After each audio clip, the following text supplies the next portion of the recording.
एक बार आप क्या आ रहा है कि नहीं अभी? अभी नहीं। ये शुरू तो हो गया है, हम्म, शुरू हो गया है। आप पर आ गया कि नहीं? हाँ, आ गया ना?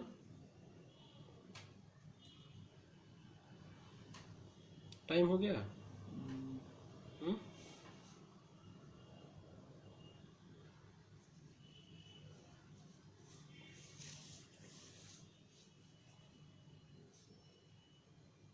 चलिए शुरू करें ना। मूकं करोति वाचालं पंगुं लंघयते गिरिं यत्कृपातमहं वन्दे परमानंद माधवम। संस्कृतम भारतम इस ग्रुप से जुड़े हुए सभी सदस्यों को मेरा प्रणाम है। ये बड़ा ही अच्छा अवसर है कि इस नेट के माध्यम से, फेसबुक के माध्यम से हम शास्त्रों का आलोडन, एक दूसरे के विचार को सुन सकते हैं। इस चर्चा की शुरुआत 12 तारीख की हुई गुरुवर प्रोफेसर आजाद मिश्र के व्याख्यान से। हम सभी का सौभाग्य है कि इस ग्रुप से जुड़ करके हम घर बैठे ही अपने विचारों को एक दूसरे तक पहुंचा सकते हैं। मैं काशी विश्वनाथ की नगरी से कुछ कहने जा रहा हूं। बाबा विश्वनाथ के चरणों में मेरा प्रणाम है। साथ ही जैसा मेरा विषय था पहले मुखम व्याकरणम स्मृतम, लेकिन बाद में वो विषय जो है पद संस्कार विधि। तो आज का जो मुख्य विषय है वो पद संस्कार विधि है, लेकिन व्याकरण की थोड़ी चर्चा करते हुए पद संस्कार विधि की हम चर्चा करेंगे। तो जैसा कि आप सभी जानते हैं, इस जीवन के 4 पुरुषार्थ हैं, धर्म, अर्थ, काम और मोक्ष। इनमें से परम पुरुषार्थ है मोक्ष, क्योंकि अन्य जितने पुरुषार्थ हैं वो नाशवान है, अनित्य है। मोक्ष जो है नित्य पुरुषार्थ है, इसलिए परम पुरुषार्थ कहा गया है। अब उस मोक्ष की अवाप्ति ही इस जीवन का चरम लक्ष्य है। और सभी शास्त्रों का, चाहे वो व्याकरण शास्त्र हो, न्याय शास्त्र हो, साहित्य शास्त्र हो, ज्योतिष शास्त्र हो, हमारे यहाँ जितने भी संस्कृत शास्त्र हैं, उन सभी शास्त्रों का प्राप्तव्य मोक्ष ही रहा है। और जैसा कि हम जानते हैं कि मोक्ष की प्राप्ति, मोक्ष का मिलना कोई अलभ्य का लाभ नहीं है, अपितु अपने स्वरूप की अवाप्ति, स्वरूप का परिचय, स्वरूप का ज्ञान, या शास्त्र की भाषा में यदि उसे कहें तो ब्रह्म का ज्ञान, ब्रह्म का साक्षात्कार। तो ब्रह्म ज्ञान से मुक्ति होती है, इसमें प्रायः विवाद नहीं है। यद्यपि अन्य अन्य दर्शनों का अन्य अन्य मतभेद हो सकता है, लेकिन विशेष करके व्याकरण दर्शन और वेदांत दर्शन यही मानते हैं कि ब्रह्म तत्व के ज्ञान से ही मोक्ष की प्राप्ति होती है। अब प्रश्न उठता है, वो ब्रह्म है क्या? तो ब्रह्म के स्वरूप के विषय में अन्य दर्शनकार अन्य प्रकार से ब्रह्म के स्वरूप को प्रतिपादित करते हैं, लेकिन व्याकरण दर्शन में जो ब्रह्म तत्व है वो शब्द तत्व ही है। शब्द तत्व से अतिरिक्त कोई तत्व नहीं है। जैसे वेदांत दर्शन में ब्रह्म में जगत की उत्पत्ति होती है, उसी में उसकी स्थिति रहती है और उसी ब्रह्म में वो लीन हो जाता है, उसी तरह से समस्त चराचर जो जगत है, ये जंगम स्थावर जो जगत है, ये शब्द तत्व में उत्पन्न होता है और शब्द तत्व में ही विलीन हो जाता है। इसीलिए शब्द तत्व और ब्रह्म तत्व में कोई भेद हमने नहीं माना है। भर्तृहरि की एक कारिका है, जो पहली कारिका है, अनादि निधनम ब्रह्म शब्द तत्वम यदक्षरम विवर्तते अर्थभावेन प्रक्रिया जगतो यतः। अर्थात जो उत्पन्न नहीं होता है, जो नष्ट नहीं होता है, जो व्यापक है, ऐसा जो शब्द तत्व है वही ब्रह्म तत्व है। अतः शब्द तत्व को जानना ही ब्रह्म तत्व को जानना है। अब प्रश्न उठता है कि उस शब्द तत्व को हम कैसे जानें? तो पूरे व्याकरण में एक देखा जाए, प्रायः इससे सभी सहमत हैं कि वो जो शब्द तत्व है, ब्रह्म तत्व है, वो ओम इस प्रणव से प्रतिपाद्य है। यद्यपि ओम इति एकाक्षरम ब्रह्म ऐसा गीता में प्रतिपादन किया गया है, तो वस्तुतः ओम ब्रह्म नहीं है। ओम शब्द उस ब्रह्म तत्व का, शब्द तत्व का वाचक है, किंतु शब्दार्थियों तादात्म्यम, अर्थ और शब्द का चूंकि तादात्म्य होता है, इसीलिए शब्द ब्रह्म का वाचक जो ओम है, उस ओम को भी ब्रह्म कह दिया जाता है।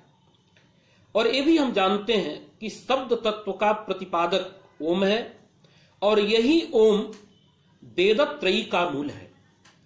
यदि हम ओम के स्वरूप तक पहुंचना है तो वेदत्रय का ज्ञान होना चाहिए, इसका अध्ययन अर्थतः होना चाहिए, अर्थतः परिज्ञान होना चाहिए, तभी हम ओम के स्वरूप को जान सकते हैं। और बिना ओम को जाने ओम से प्रतिपाद्य जो शब्द तत्व है, ब्रह्म तत्व है, उसका ज्ञान नहीं हो सकता है। इस बात को भर्तृहरि ने कहा भी है, युक्ता प्रणव रूपेण सर्वबाधा विरोधिना। वह जो अद्वैत विद्या है, शब्द तत्व है, वह प्रणव से युक्त है, प्रणव प्रतिपाद्य है। लेकिन उस प्रणव का परिज्ञान स्थूल जो वेदत्रयी है उसके परिज्ञान से संभव है। और इस वेदार्थ का ज्ञान जब तक हम उसके अंगों का ज्ञान नहीं रखेंगे, जब तक अंगों का ज्ञान नहीं होगा, तब तक हम वेद के अर्थ को नहीं जान सकते हैं। और जब वेदार्थ ही मालूम नहीं होगा, तो वेद से प्रतिपाद्य जो ब्रह्म तत्व है, शब्द तत्व है, उसका ज्ञान संभव नहीं है। अब प्रश्न होता है कि वेदार्थ को जानने के लिए उसके अंगों को जानना जरूरी है। तो आप जानते ही हैं, वेद के 6 अंग है, छंद शास्त्र, व्याकरण शास्त्र, शिक्षा इत्यादि। उन 6 अंगों में प्रधान व्याकरण है। इसलिए व्याकरण को वेद का मुख कहा गया है और अंगों में प्रथम अंग इसको कहा गया है। जैसा कि पाणिनीय शिक्षा में लिखा भी है, छंदः पादौ तु वेदस्य हस्तौ कल्पवत् पठ्यते ज्योतिषाम अयनम चक्षुर निरुक्तम श्रोत्र मुच्यते शिक्षा घ्राणम तु वेदस्य मुखम व्याकरणम स्मृतम तस्मात् सांगम अधीत्यैव ब्रह्मलोके महीयते। तो इस तरह से मुख को, व्याकरण को मुख कहा गया है। मुख इसलिए कहा गया है, जैसे शरीर में बहुत सारी इंद्रियां हैं, 5 इंद्रियां हैं, 5 कर्मेंद्रियां हैं, एक मन है जिसको आंतर इंद्रिय कहते हैं। लेकिन ये जितनी भी इंद्रियां हैं, ये तभी काम करेंगी जब मुख के द्वारा हम अन्न पान आदि का ग्रहण करेंगे। तो सारी इंद्रियां स्वस्थ रहती हैं, अपने अपने कार्य को करने में सक्षम रहती है। प्रकृति में क्या है, जो बाकी अंग हैं, चाहे वो छंद शास्त्र हो या कल्प हो या शिक्षा हो, ज्योतिष हो, ये जितने भी अंग हैं, इन अंगों के ज्ञान के लिए भी व्याकरण का ज्ञान जरूरी है। यदि हम व्याकरण नहीं जानते हैं तो ज्योतिषादि अंगों का भी परिज्ञान ठीक से नहीं होगा।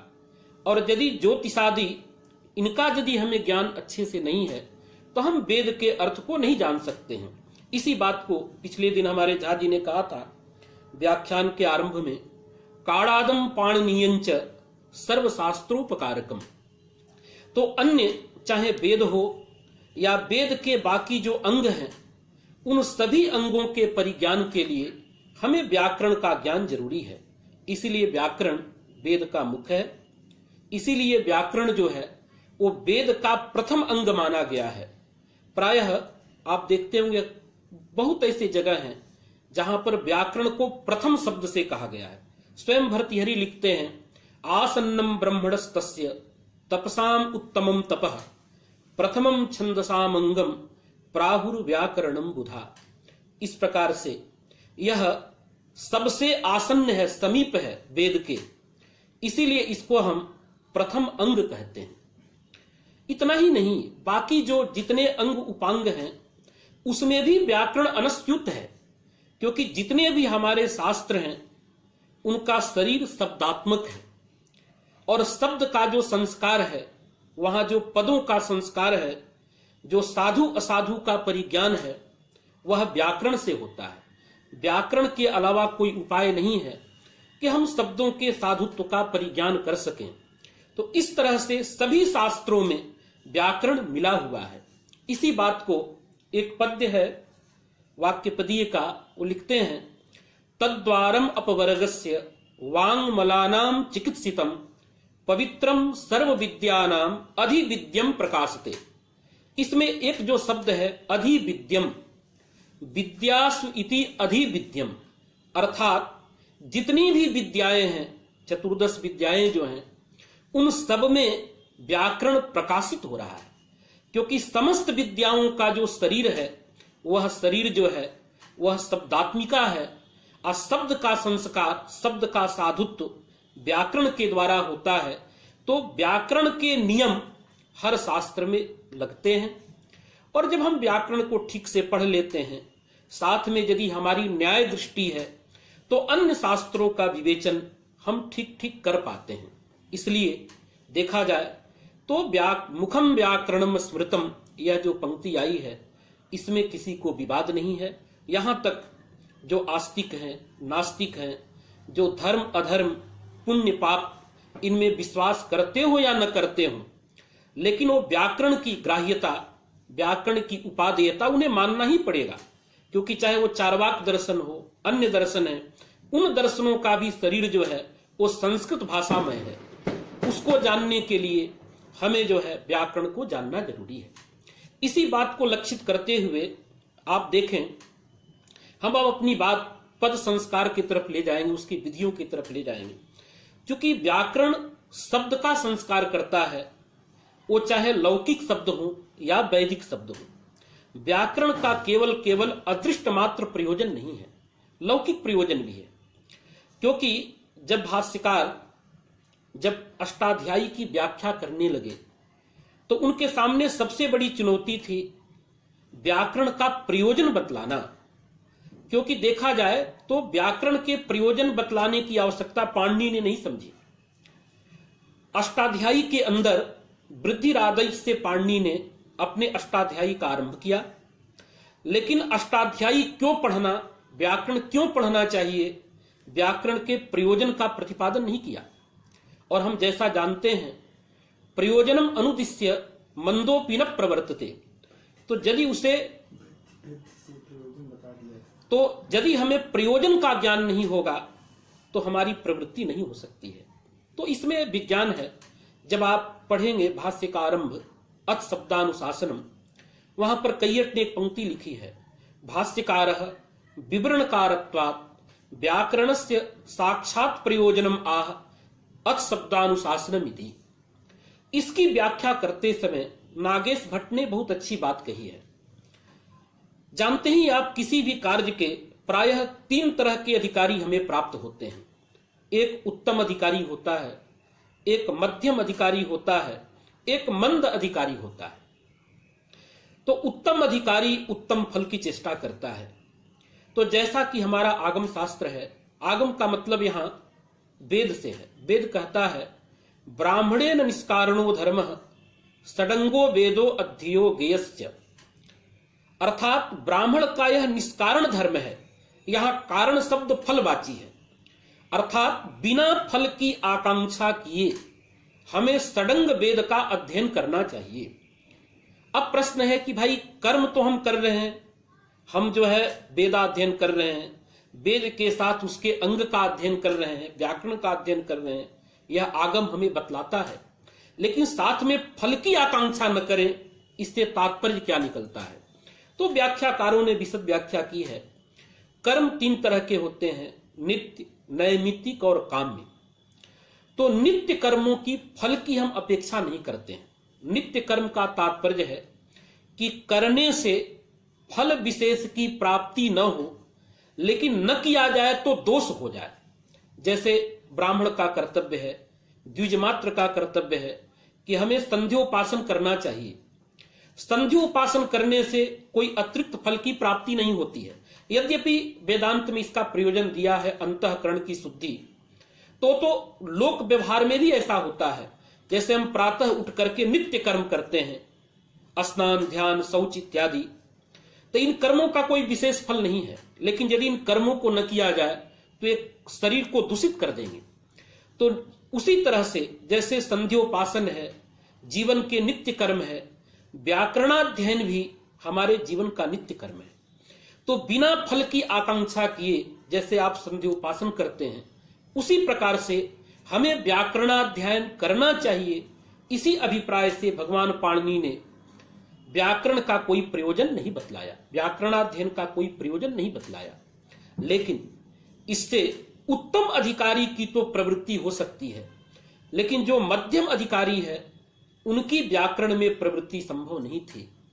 तो इसके लिए वार्तिककार ने यद्यपि इसका लोकतो अर्थ प्रयुक्ते शब्द प्रयोगे शास्त्रेण धर्म नियमः, इस तरह से उन्होंने धर्म रूप प्रयोजन बतलाया, लेकिन यह भी प्रयोजन अलौकिक प्रयोजन था। इस प्रयोजन में केवल मध्यम अधिकारी प्रवृत्त हो सकते हैं, या जो धर्म में विश्वास रखता है ऐसा जो आस्तिक जन है वही इसमें प्रवृत्त हो सकता है। लेकिन जो धर्मादि में चार वाक आदि विश्वास नहीं करते हैं उनकी व्याकरण शास्त्र में अभिरुचि प्रवृत्ति नहीं हो सकती थी। इसलिए भगवान भाष्यकार चूंकि वो विवरणकार हैं, तो यदि सूत्रकार ने वार्तिककार ने कोई चीज छोड़ी है तो वो दायित्व बनता है भाष्यकार का कि भाष्यकार उसको पूरा करें। इसलिए भगवान भाष्यकार ने वहां पर व्याकरण शास्त्र का लौकिक प्रयोजन बतलाया, अथ शब्दानुशासनम इति। अब ये अथ शब्दानुशासनम की व्याख्या बहुत विस्तृत है, उसकी एक एक चर्चा हम करेंगे, लेकिन इससे इतनी बात तो जरूर निकलती है कि शब्दानाम अनुशासनम शब्दानुशासनम अनुशिष्यते अनेन इति अनुशासनम, अर्थात अनुशासन करणम। अनुशासन शब्द का अर्थ होता है अनुशासन का करण। शब्दानाम अनुशासनम इति शब्दानुशासनम, अर्थात शब्द का जो साधुत्व प्रतिपादन है, उस साधुत्व प्रतिपादन का जो साधन है, शब्द का संस्कार करने का जो साधन है, वो व्याकरण है। स्वयं व्याकरण शब्द से भी, व्युत्पत्ति से भी अर्थ निकलता है। जैसा हम बार बार कहते हैं व्याक्रियन्ते, व्युत्पाद्यन्ते, पृथक क्रियन्ते अनेन इति व्याकरणम। तो यहां तीन शब्द प्रायः परंपरा में हम देखते हैं। व्याक्रियन्ते, इसकी व्याख्या है व्युत्पाद्यन्ते, इसकी भी सरल व्याख्या है पृथक क्रियन्ते अनेन इति व्याकरणम, अर्थात पृथक कृति का जो साधन है। व्याकरण वह साधन है जिससे अलग किया जाता है। अब प्रश्न उठता है कि अलग किया जाए जिसके द्वारा वो व्याकरण है, लेकिन किसको किससे अलग किया जाए। तो इसके लिए हम लोग बच्चों को जोड़ देते हैं जब पढ़ाते समय, असाधु शब्देभ्यः विविच्य साधु शब्दाः पृथक क्रियन्ते अनेन इति व्याकरणम, अर्थात असाधु शब्दों से प्रकृति प्रत्यय की कल्पना के द्वारा विवेचन करके साधु शब्दों को अलग करके जिसके माध्यम से ज्ञान होता है वो माध्यम ही व्याकरण है। अर्थात इससे भी ये बात स्पष्टता आती है यहां पर कि लोक में दो तरह के शब्दों की स्थिति है। एक ऐसे शब्द है जिनको हम साधु शब्द कहते हैं, दूसरा ऐसा शब्द है जो असाधु शब्द या अपशब्द, लोक भाषा के शब्द, ये भी हम प्रयोग करते हैं, अपभ्रंश इत्यादि जिसको हम कहते हैं। अब यहां पर अंततः बातें जाकर के वही निर्भर करती है कि साधु और असाधु का विवेक, पदों का संस्कार, शब्दों का संस्कार व्याकरण से ही हो सकता है। क्योंकि एक बात यदि हमने बहुत इसको विचार करके, आप भी देखेंगे महाभाष्यकार ने जब विचार किया तो व्याकरण शास्त्र का दो जगहों पर लोक में प्रयोजन समझ में आता है। क्योंकि स्वयं भाष्यकार कहते हैं कि व्याकरण पढ़ने से कोई भाषा शुद्ध बोलेगा ये जरूरी नहीं है। हमें देखते हैं गंगा के घाटों पर जब कभी कभी हम जाते हैं तो नाव के चलाने वाले जो नाविक होते हैं वो अंग्रेजी बोलते हैं, फ्रेंच बोलते हैं, अन्य तरह तरह की भाषाएं प्रयोग करते हैं। उसका उनको व्याकरण का ज्ञान नहीं है, फिर भी भाषा बोलते हैं। या बहुत ऐसे बच्चे हैं परिवार में, छोटे छोटे बच्चे जो उत्पन्न होते हैं, हम उनको यदि संस्कृत से व्यवहार करते हैं, ऐसे बहुत सारे संस्कृत परिवार हैं इस देश में जो बचपन से अपने बच्चों को संस्कृत बुलवाते हैं, वो बच्चे शुद्ध संस्कृत बोलते हैं, लेकिन उनको व्याकरण का परिज्ञान नहीं रहता है। तो भाषा के ज्ञान के लिए व्याकरण की आवश्यकता नहीं है। जैसा कि भाष्यकार स्वयं कहते हैं, व्यतिरेकोपि दृश्यते शास्त्रे कृत प्रयत्नाः भाषायाम अप्रवीणाः अकृत प्रयत्नाश्च प्रवीणाः। ऐसा बहुत सारे मित्र हमारे देखे जाते हैं, आप भी देखे होंगे, कि जिन्होंने व्याकरण में बहुत श्रम किया है, लेकिन वो भाषा बोलने में अक्षम होते हैं। कभी लिंग की गड़बड़ी हो जाती है, कभी वचन का व्यत्यय हो जाता है। इसका मतलब ये नहीं कि उनको व्याकरण नहीं आता है। और जिन्होंने व्याकरण में श्रम नहीं किया है, अल्प श्रम किया है, ऐसे व्यक्ति भी धड़ल्ले से संस्कृत भाषा का प्रयोग करते हैं, तो निश्चित रूप से ये कहा जा सकता है कि भाषा में दक्षता के लिए लोक में व्याकरण की जरूरत नहीं है। इसीलिए भाष्यकार ने अंततः जो सिद्धांत बतलाया कि केवल प्रयोग में धर्म नहीं है, केवल ज्ञान में धर्म नहीं है, अपितु व्याकरण शास्त्र के ज्ञान पुरस्सर यदि हम साधु शब्द का प्रयोग करते हैं तभी धर्म है। ये तो एक शास्त्र की व्यवस्था उन्होंने बतलाई, इसलिए बनाया कि शास्त्र अनर्थक न हो। लेकिन मेरे समझ से एक बात तो निर्विवाद है, आप सभी देखेंगे, जो एक प्रयोजन, यद्यपि अक्सर हम जब पढ़ाते हैं तो मुख्य प्रयोजन गौण प्रयोजन ऐसा पढ़ाते हैं। कैयट की व्याख्या जब आप देखेंगे तो लिखते हैं, व्याकरणस्य साक्षात प्रयोजनम अच शब्दानुशासनम प्रयोजन प्रयोजनम तो अग्रे वक्ष्यते रक्षादीनी। इसका तात्पर्य है व्याकरणाध्ययन का, व्याकरण पढ़ने का सीधा सीधा प्रयोजन है शब्द संस्कार का विज्ञान, पद संस्कार का विज्ञान, शब्द का साधुत्व ज्ञान। इस प्रयोजन का प्रयोजन है, क्योंकि हम साधु शब्द का ज्ञान कर लिए तो उससे क्या होगा। तो उसके लिए भाष्यकार आगे देते हैं रक्षा ऊह आगम लघु असंदेह। मेरा यह कहना है, लोक दृष्टि से एक प्रयोजन बहुत ही महत्व रखता है, वो है असंदेह। बाकी प्रयोजन यदि देखेंगे, जैसे रक्षा है, रक्षा का मतलब वेद रक्षा।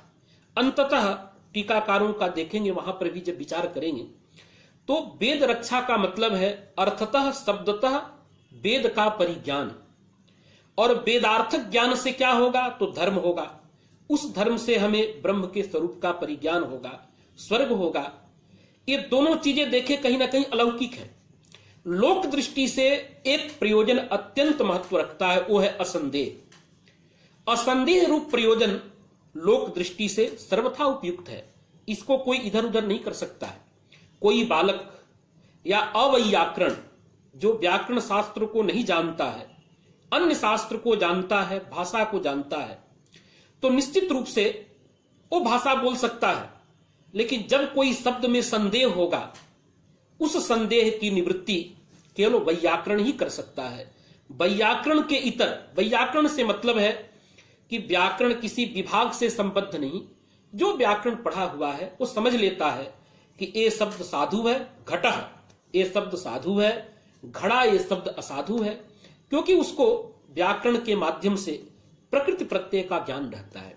इसलिए व्याकरण की महत्ता जैसे अलौकिक दृष्टि से है, ब्रह्म प्राप्ति के दृष्टि से है, परम पुरुषार्थ की प्राप्ति के दृष्टि से है, उसी तरह से लोक दृष्टि से भी है। क्योंकि भाष्यकार भी आरंभ में आप देखेंगे तो केवल वो वैदिक शब्दों के संस्कार की बात नहीं करते हैं, वो कहते हैं केसाम लौकिका नाम वैदिका नाम। तो लौकिक शब्द और वैदिक शब्द दोनों प्रकार के शब्दों का संस्कार ये व्याकरण करता है। विशेष करके आज जब हम व्याकरण की चर्चा करते हैं तो एक बात जरूर समझ लीजिएगा, व्याकरण का पर्याय ऐन्द्र चांद्र इत्यादि व्याकरण से नहीं रह गया है। आज के समय में व्याकरण का पर्याय पाणिनीय व्याकरण ही है, क्योंकि कहा भी गया है पाणिनीयम महाशास्त्रम पद साधुत्व लक्षणम सर्वोपकारकम कृत्स्नं ग्राह्यम न त्याज्यं किंचन। अर्थात व्याकरण का पर्याय जो है वो पाणिनीय व्याकरण है। यद्यपि एक वचन नागेश भट्ट का आता है शेखर में, ये अर्थवाद है एक तरह से देखा जाए। वो लिखते हैं श्रुति मूलकत्वात् अस्यैव वेदांगत्वम। अस्यैव अर्थात पाणिनीय व्याकरणस्य वेदांगत्वम।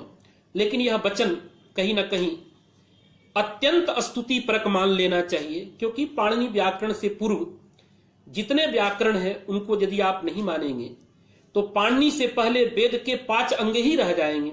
इसलिए लोगों ने एव शब्द को अप्यर्थक मान करके या अन्य तरह तरह की व्यवस्थाएं देकर इस ग्रंथ की संगति की है। लेकिन यह निर्विवाद है कि अन्य जितने भी व्याकरण है, कोई व्याकरण केवल वैदिक शब्दों का संस्कार करता है, कोई व्याकरण केवल लौकिक शब्दों का संस्कार करता है, लेकिन पाणिनि व्याकरण की महत्ता यह है कि यह वैदिक और लौकिक दोनों प्रकार के शब्दों का संस्कार करता है। इसलिए भाष्यकार कहते हैं लौकिकानाम वैदिकानाम। यहां पंक्ति भी थोड़ा, क्योंकि इसको समय इसमें कम रहता है, लेकिन जान लेना चाहिए, यद्यपि लौकिक कहने से वैदिक का भी संग्रह है, क्योंकि वेद लोक से बाहर नहीं है। लोके भवा लौकिका यथा भाषा शब्दा, लोक में ही भाषा के भी शब्द हैं और वेद भी लोक में ही है। तो लौकिक कहने से वैदिक का भी संग्रह हो सकता है, लेकिन वेद की अलग महत्ता है और जो जितने भी शब्द हैं उनमें जो है वो श्रेष्ठ है। तो ब्राह्मण वशिष्ठ न्यायेन, गो बलि वर्धन न्यायेन, उसका विशिष्टता ख्यापन के लिए भाष्यकार ने अलग से वैदिक के नाम ले लिया है। तो यहां तक ये बात आ गई कि हम जो संस्कार करते हैं वो चाहे लौकिक पद हो या वैदिक पद हो, दोनों प्रकार के शब्दों का संस्कार व्याकरण के द्वारा होता है। यहां प्रकृति में हमारा व्याकरण से अभिप्राय है पाणिनीय व्याकरण।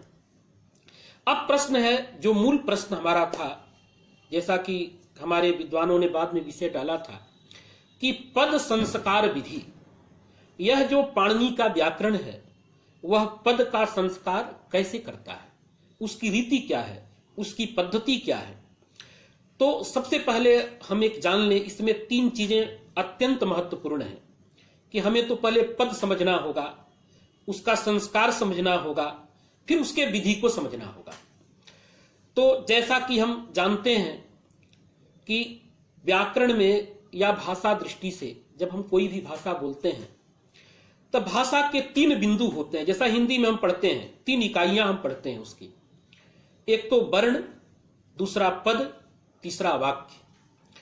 तो लोक में वर्ण का तात्पर्य अलग होता है। वर्ण मतलब क ख ग घ या अ ई उ, इनको वर्ण से हम समझते हैं। व्याकरण की दुनिया में जब हम आते हैं तो वर्ण का मतलब ये नहीं रह जाता है।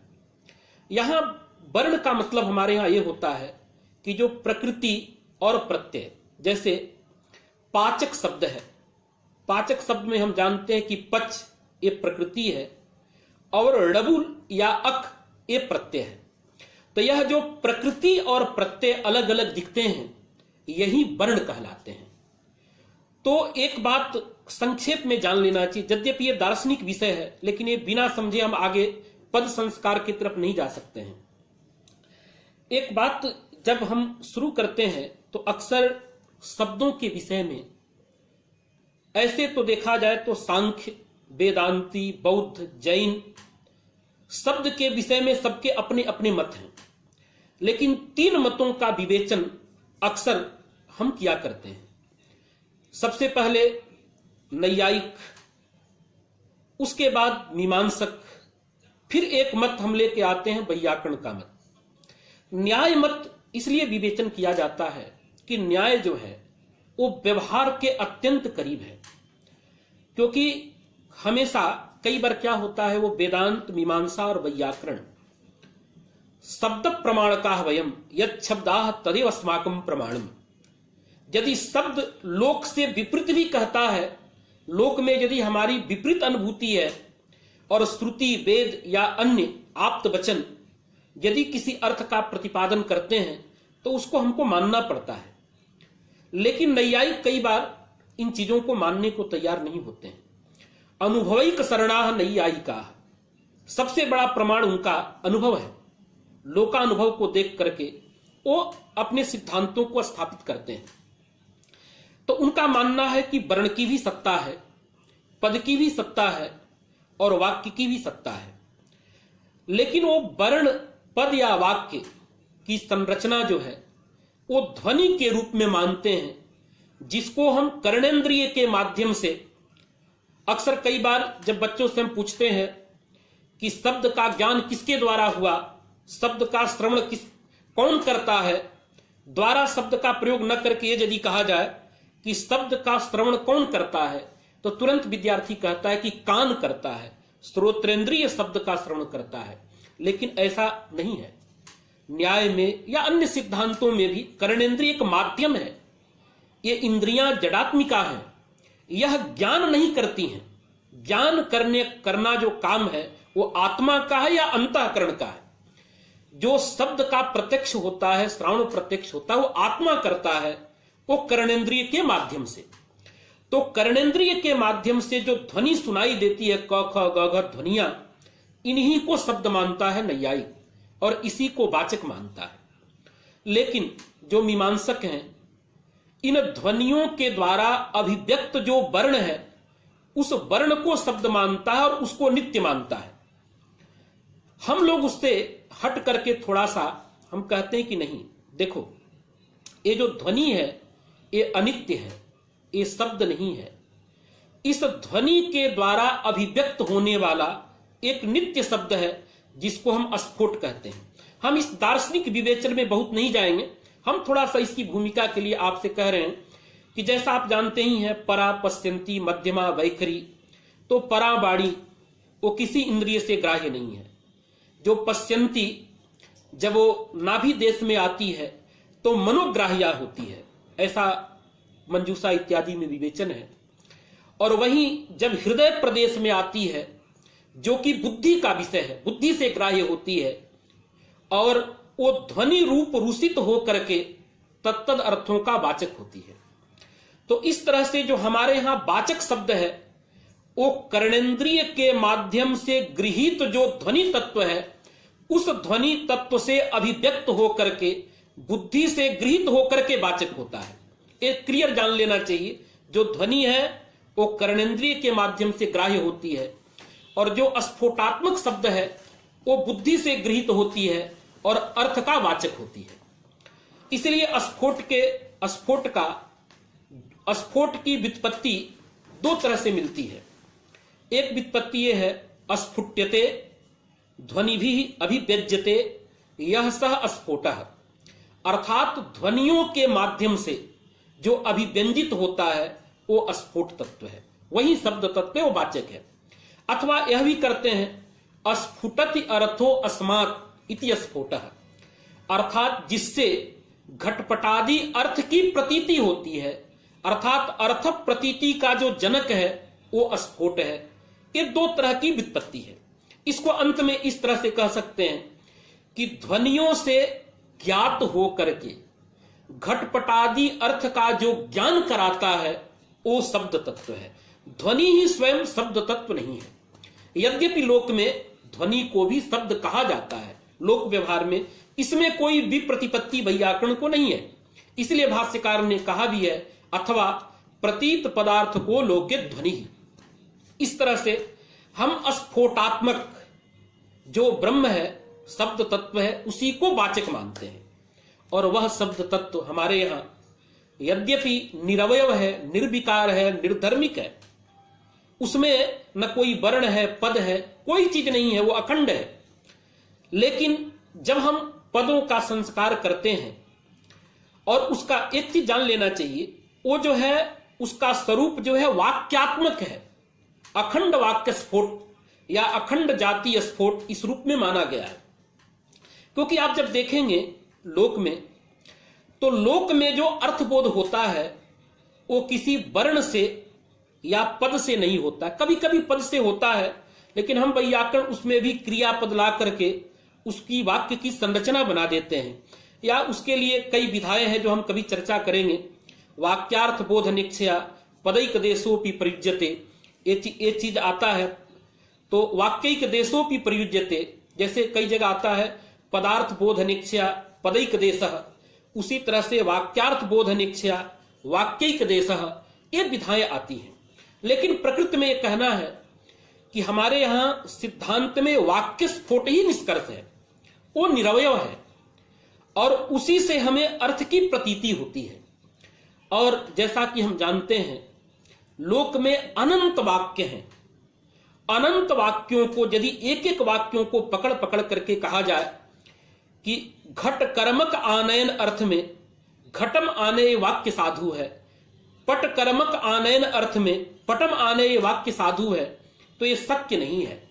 जैसा कि भाष्यकार ने कहा है कि बृहस्पतिश्च प्रवक्ता इंद्रश्चाध्येता, और इतने वो दिव्य सहस्त्र वर्ष का काल था, फिर भी उस शब्द पारायण का अंत नहीं हुआ, तो हम कैसे कर सकते हैं? हमारा तो जीवन एक सीमित दायरा में है। तो ऐसे में प्रश्न होता है कि हम वाक्य, वस्तुतः आप देखेंगे जब हम किसी का विशेषण देते हैं तो कहते हैं पदवाक्य प्रमाण पारावारिणा। तो इसमें 3 शास्त्र आते हैं, पद शास्त्र, वाक्य शास्त्र और प्रमाण शास्त्र। तो पद शास्त्र का मतलब है व्याकरण शास्त्र, वाक्य शास्त्र का मतलब है मीमांसा शास्त्र, प्रमाण शास्त्र का मतलब है न्याय शास्त्र। इसका मतलब यह है कि पद का परिज्ञान व्याकरण से होता है, पद का संस्कार व्याकरण से होता है। यह बात सच है कि व्याकरण प्रकृति प्रत्यय की कल्पना करके सीधा सीधा पद के स्वरूप का ज्ञान कराता है, पद का संस्कार करता है, लेकिन पद संस्कार में उसका तात्पर्य नहीं है। इस प्रकृति प्रत्यय की कल्पना के द्वारा पद संस्कार करते हुए जो अखंड वाक्य स्फोट है उसका संस्कार करना ही व्याकरण का तात्पर्य है। अब चूंकि जो अनंतानंत वाक्य हैं, उस अनंतानंत वाक्यों का अन्वाख्यान लघु उपाय से संभव नहीं है, तो इसलिए व्याकरण शास्त्र उनमें पदों की कल्पना करता है, अन्वय व्यतिरेक के द्वारा पद की कल्पना करता है, उस पदों में भी प्रकृति प्रत्यय की परिकल्पना करता है, और प्रकृति प्रत्यय की परिकल्पना करके उस पद का साधुत्व करता है अर्थ विशेष में। फिर उस पद का जब हम साधुत्व जान लेते हैं तब जाकर के वाक्य का साधुत्व ज्ञान सुतराम हो जाता है। इसलिए हो जाता है क्योंकि वाक्य कोई अतिरिक्त चीज नहीं है, पद समूह ही वाक्य है। बाकी सारी चीजें, व्याकरण की जितनी भी प्रक्रिया है, प्रक्रिया अवास्तविक है, लेकिन वो ज्ञान जो कराती है वो वास्तविक वाक्य तत्व का, स्फुट तत्व का ज्ञान कराती है। भर्तृहरि ने भी कहा है, बहुत अच्छा एक दृष्टांत दिया है, उपायः शिक्षमाणानाम बालानाम उपलालना असत्य वर्तमनि स्थित्वा ततः सत्यम समीहते। जैसे कि हम बच्चे को जब पढ़ाते हैं तो क का मतलब कबूतर पढ़ाते हैं, लेकिन ऐसा होता नहीं है रियल में। लेकिन इसको बड़े रोचक ढंग से वो बार बार पढ़ता है, ए फॉर एप्पल। लेकिन जब वो बड़ा हो जाता है तो हम कहते हैं कि ए फॉर एप्पल नहीं होता है, ए बस याद कराना था, ए एक वर्ण है, क एक वर्ण है, ये उसको ज्ञान हो जाता है। जैसे कोई गवय नहीं देखा है तो उसको हम कागज के चित्र में, कागज में एक चित्र बना देते हैं और कहते हैं देखो एक गवय है। तो उस कागज में जो चित्र है वो गवय नहीं है, लेकिन उसके माध्यम से वास्तविक गवय का ज्ञान हो जाता है। उसी प्रकार से ये जो प्रकृति प्रत्यय की कल्पना है व्याकरण, ये कल्पना ये हमको पद का संस्कार करते हुए वाक्य का संस्कार करती है, साधु वाक्य का परिज्ञान कराती है। तो पद शास्त्र से तात्पर्य केवल इतना ही है कि पद का संस्कार करते हुए व्याकरण वस्तुतः वाक्य शास्त्र है, क्योंकि इसका तात्पर्य उसी में है। अब प्रश्न है, हम मूल विषय पर आते हैं कि व्याकरण वाक्य का संस्कार करने में व्याकरण का तात्पर्य है। वो दुशक्य होने से उसमें पदों की कल्पना किया और पदों का संस्कार करता है, और वह भी अर्थ विशेष में। कई बार हमारे मित्र कहते हैं कि शक्ति लक्षणा व्यंजना, यह जो विचार नागेश ने किया है, कौंडभट्ट ने किया है, या अन्य वैयाकरण जो दार्शनिक है उन्होंने जो विचार किया है, इसकी क्या जरूरत है? यह काम तो साहित्यिकों का है, वो लोग शक्ति का विचार करें, लक्षणा का विचार करें, व्यंजना का विचार करें। मैं कहता हूं नहीं। देखिए बात क्या है कि जब हम पद का संस्कार करते हैं तो केवल स्वरूपतः पद का संस्कार नहीं करते हैं। कोई भी शब्द स्वरूपतः साधु और असाधु नहीं होता है, एकदम इसको दृढ़ता से जान लेना चाहिए, क्योंकि शब्द की साधुता और असाधुता उसके अर्थ के साथ जुड़ी हुई है। जैसा कि आप भाष्य जब पढ़ते हैं तो कहते हैं भाष्यकार कि गो शब्द साधु है और गोणी शब्द असाधु है, लेकिन ये किस अर्थ में असाधु है? जब गाय अर्थ में हम प्रयोग करते हैं गोड़ी का तब असाधु है, आबपन इत्यादि अर्थ में जब हम प्रयोग करेंगे तब गोणी शब्द असाधु नहीं है। इसलिए शब्द की साधुता और असाधुता उसके अर्थ से जुड़ी हुई है। और संपूर्ण व्याकरण को देखेंगे तो किसी ना किसी अर्थ में उस शब्द के साधुत्व का ज्ञान कराया गया है। ऐसा नहीं कि शुष्क पच धातु से डबुल प्रत्यय आकर के पाचक के साधु है, ऐसा पाणिनि ने नहीं किया है। आप देखें धातु पाठ में तो डुपचस पाके, पहले पाक अर्थ में पच धातु की साधुता है, फिर डबुल त्रिचौ सूत्र जब आता है उसमें भी कर्तरीकृत इसका अधिकार जाता है। तो कहता है कि धातु से परे कर्ता अर्थ में जब डबुल और त्रिच प्रत्यय होंगे तब साधु होगा, अन्य अर्थ में यदि आप करेंगे तो असाधु होगा। तो इस प्रकार से हमें अर्थ भी लाना होगा साथ में। पद संस्कार करते समय जैसे पद आएंगे वैसे उसके अर्थ भी आएंगे। आज जब अर्थ आते हैं तो पद और अर्थ का जो संबंध है उस संबंध का ज्ञान होना भी आवश्यक है। और उस संबंध ही तो शक्ति लक्षणा व्यंजना है। इस शक्ति लक्षणा व्यंजना को हम लोग संबंध के रूप में देखते हैं, साहित्यिक लोग इसको व्यापार के रूप में देखते हैं। अक्सर जब साहित्य की भाषा देखेंगे तो अभिधा व्यापार, लक्षणा व्यापार, व्यंजना व्यापार, ठीक है, ये शब्द का एक व्यापार मानते हैं। हम लोग उसको जो है शब्द और अर्थ के बीच का एक रिलेशन, एक संबंध मानते हैं, क्योंकि शब्दों का यह स्वभाव है, या जितने भी प्रकाशक तत्व हैं उन प्रकाशक तत्वों का यह स्वभाव होता है कि अपने से संबद्ध अर्थ का ही प्रकाशन करते हैं, असंबद्ध अर्थ का प्रकाशन नहीं करते हैं। जैसे दीपक है तो दीपक अपने से जुड़ी हुई चीज का प्रकाशन करेगा, अन्य का प्रकाशन, व्यवहित चीजों का प्रकाश नहीं करता है। तो शब्द का भी जिसके साथ शक्ति रूप संबंध हो या लक्षणा संबंध हो या व्यंजना संबंध हो, जिस किसी रूप से संबंध होगा तभी प्रकाशन करेगा। तो इसलिए शक्ति लक्षणा इनका भी विचार पद संस्कार में जरूरी हो जाता है। अब हम बात करते हैं कि वाक्य के साधुत्व समझने के लिए हमें पदों का संस्कार करते हैं। अब ये पद क्या चीज है, पद को कैसे समझें। अब हम यहां से अस्फोट की बात थोड़ा देर के लिए रोकते हैं, जो व्यवहारिक दृष्टि से पद को आप समझेंगे वहां चलते हैं। अब ये जो पद की परिभाषा है यह पाणिनि व्याकरण में और अन्य दर्शनों में लगभग समान है, थोड़ा बहुत का अंतर मिलता है, लेकिन कार्य के अनुसार देखें तो पाणिनि भी अलग अलग पद मानते हैं। पद को बतलाने वाले पाणिनि के यहां 4 सूत्र आपको मिलते हैं। सबसे प्रमुख सूत्र जो सबको ग्राह्य है, सुप्तिगंतम पदम, एक सूत्र है जो कहता है सुबंत और तिगंत की पद संज्ञा होती है। सुबंत का मतलब होता है सुप प्रत्यय जिसके अंत में लगा हो वो सुबंत है। जैसे रामः, रामौ, रामा। अब जैसे राम प्रातिपदिक है, उसके आगे जब हम सु जोड़ते हैं और व्याकरण की प्रक्रिया करते हैं तो रामः ये रूप बन जाता है। अब जो ये रामः बना तो ये पद है और यह सुबंत पद है क्योंकि इसके अंत में सुप जुड़ा हुआ है। सुप का मतलब है सु से लेकर के सुप तक जो 21 प्रत्यय हैं, सु, औजस, अम, औसस इत्यादि, इन्हीं को संक्षेप में व्याकरण की भाषा में हम सुप कहते हैं। अच्छा, अब ये सुप प्रत्यय जिसके अंत में होगा वो सुबंत पद है।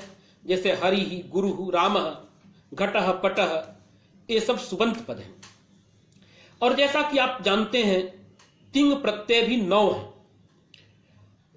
तिंग प्रत्यय 18 है, 9 प्रश्मयी पद हैं और 9 आत्मनेय पद हैं। ये जिसके अंत में लगते हैं वो तिगंत पद होते हैं।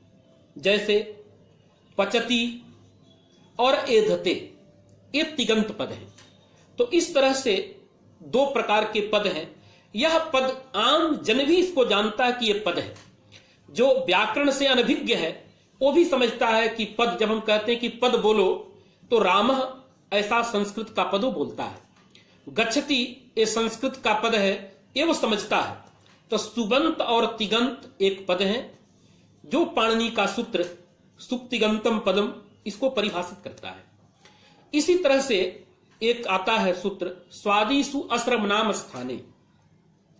तो सर्वनाम स्थान से भिन्न सु से लेकर के कप प्रत्यय तक जितने भी प्रत्यय आते हैं उनके पूर्व जो प्रकृति होती है अब इसमें से आप भ को अलग छांट लीजिएगा, जो यकार आदि अजादि प्रत्यय हैं उनको छोड़ देना है। अब इसमें से जो हलादि प्रत्यय रहेंगे, भ्याम भिस इत्यादि, उनके परे रहते जो प्रकृति रहती है वो भी पद कहलाती है व्याकरण की भाषा में। जैसे रामाभ्याम, रामेशु, तो यहां दो पद है रामेशु में। एक रामेशु पूरा पद है जो सुप्तिगंतम पदम बतलाता है। रामेशु में केवल जो रामे है यह भी पद है, ये प्रकृति की पद संज्ञा होती है।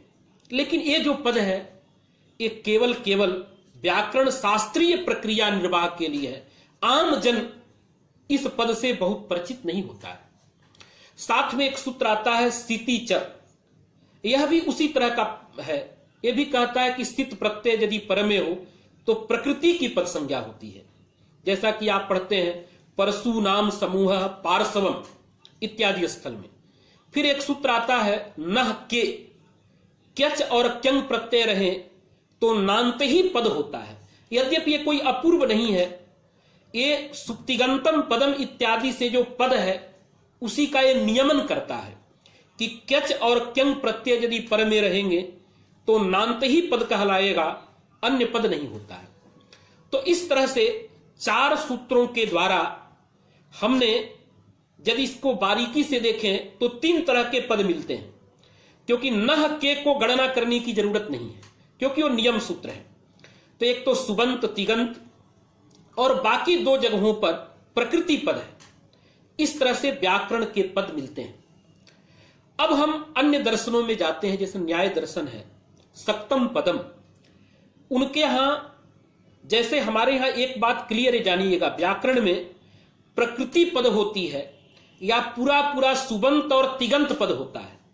केवल सु और ती को हम पद नहीं मानते हैं, प्रकृति को तो पद मान लेते हैं जगह जगह पर। जैसा कि हलादि प्रत्यय पर में रहेगा तो प्रकृति भी पद बन जाती है व्याकरण की दृष्टि से, लेकिन सु और जस इनको पद मानने वाला कोई सूत्र नहीं है। लेकिन न्याय दर्शन के अनुसार रामाभ्याम में राम भी पद है, भ्याम भी पद है, और एक दृष्टि देखा जाए तो रामाभ्याम उनके यहां पद नहीं है क्योंकि समूह में वो शक्ति नहीं मानते हैं। हमें इतना यही कहना है कि उनके यहां जो भी अर्थ का वाचक है, चाहे वो प्रकृति हो प्रत्यय हो, वो पद कहलाता है। ये थोड़ा सा अंतर आता है कि उनके यहां स्वादि प्रत्यय भी पद बन जाते हैं, हमारे यहां केवल प्रकृति या प्रत्यांत पद बन जाते हैं। लेकिन नैयायिक की जो मान्यता है उसको कहीं ना कहीं जरूरत पड़ने पर व्याकरण लोग भी मानते हैं। इसीलिए नेर विषह सूत्र में भाष्यकार ने कहा निरपि पदम विषपि पदम। तो धातु मात्र को जो पद बतलाया कहीं ना कहीं ये न्याय सम्मत पद ये है। यदि देखा जाए तो इस पद को हम भी मानते हैं।